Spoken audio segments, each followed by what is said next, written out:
Exactly 9:20. You listening to news and views right here on Salam Media. Now, the Public Servants Association, PSA for short, says that SARS employees have no alternative but to strike, despite disruptions that the public will face amid the tax collection season. SARS employees affiliated to the PSA and National Education, Health and Allied Workers Union are continuing their strike as of yesterday. To talk to us about it is Nihawu national spokesperson, and that's Lwazi Nkolonzi. A very good morning to you. Welcome to the program. Lwazi, are you there? Good morning. Good morning to you and your listeners. Okay, so the strike continues, and I should imagine no backing down, despite the inconvenience to people who are going into SARS tax offices to go and settle their affairs with SARS. What is the current position as we speak? Look, as Nehau, we had convened a national meeting on the 8th of July to look at the way forward, and our members gave us a clear way forward, which is to recommence the strike. The commencement of the strike comes after SARS had tabled a revised offer of 1.39%, which our members rejected, and they said that we must go on strike and embark on a strike based on the demands that we had placed before SARS. So that's where things are currently at the moment, and the strike continues up until the demands of our members are met. Okay, so 1.3% sounds like quite an insult, does it not? Given that our inflation rate, etc., is sitting unacceptably high, petrol is almost unaffordable, food prices have gone up, so 1.3 is just not viable at all. You are asking for a 12% increase. How do you come to that figure? Look, there are considerations and factors informed by that.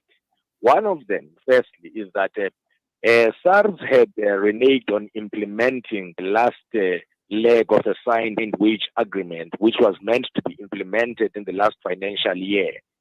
We were meant to get 6%, and SARS paid a portion. So SARS still owes our members money from the last signed agreement. Two, as you have just mentioned now, the CPI is close to 6%. The cost of living has gone up drastically in South Africa, and our members are feeling the brunt of that. And it's only reasonable that our members get a demand, place a demand that would cushion them against the hard economic hardships. Okay, so looking at the current strike, how long are you guys going to hold out? And what sort of negotiations would you still go into? Clearly, whenever there are wage negotiations, the top end of the figure that is mentioned by the unions are never, in most cases, never met. So there needs to be a win-win situation. What does that figure look like to you, and do you think it would then be acceptable to your members? Look, negotiators are currently and they are open for discussions with SARS and the negotiations with SARS, and they have made put demands and proposals to SARS, and SARS is not willing to come on board, and as Nehau, we are quite clear that we have to, SARS has to come on board with something concrete that will satisfy the needs of our members. And it's when it comes to negotiations, it's a give and take situation. So SARS is not willing. That's the issue. SARS is not willing. I mean, the offer is an insult on its own. It's below the CPI. And our negotiators are quite clear that our members will not accept anything that ridiculous from SARS. Okay, so I also know that obviously last year and a few previous years, the head of SARS was waxing lyrical about the bumper tax collection years they've got. Now, we know that that doesn't necessarily equate into salary increases because the money goes into the fiscus and there's a whole host of other obligations that need to be met. But having said that, because it was bumper tax collection years that they're boasting about, surely there has to be some money somewhere to be able to give a decent salary increase to the employees. That's precisely what we are arguing. That this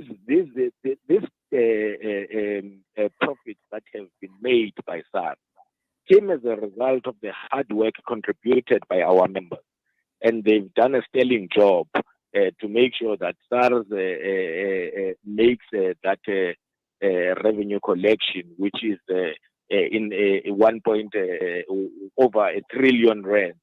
And our members are quite clear that they are the ones who put in the hard work, and they should be rewarded, and they should be paid what is due to them. Now, and SARS has not. Two, for SARS to say that there is no money, it's a blatant lie.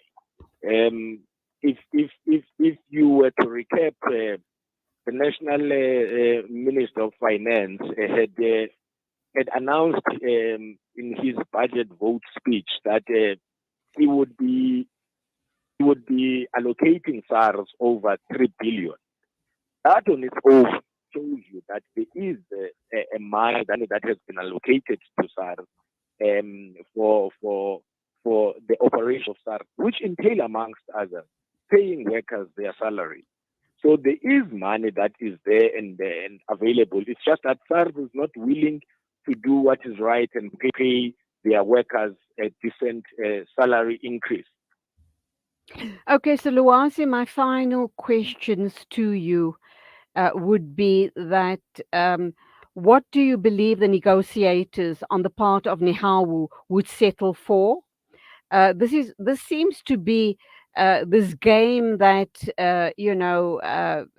corporates and employers seem to engage in with the unions when there are wage negotiations. So, what would your members be happy at? What is the figure that they would settle at? And number two, you are also suggesting that the strike would be ongoing if your demands are not met. But can you also reassure us that it would be peaceful protests? One, the strike will be very peaceful, been peaceful. Even the one that we conducted in May, it was a peaceful strike, and we are also going to be embarking on a peaceful strike. But coming to the question of what our members would want as a reasonable offer, our members have given us a mandate of saying that go and negotiate for a CPI plus 7%. And that is what negotiators are going to be negotiating based on. And of course, negotiations, as I said earlier on, that it's a take and win situation. So, but our members are not going to settle for anything that does not cushion them against these hard economic times that are facing our members and the broader public as a whole. So the game, the ball is in the court of SARS to make sure that they offer our members something substantial that they can feel that this is now something concrete and substantial to meet the demands that they've placed before SARS.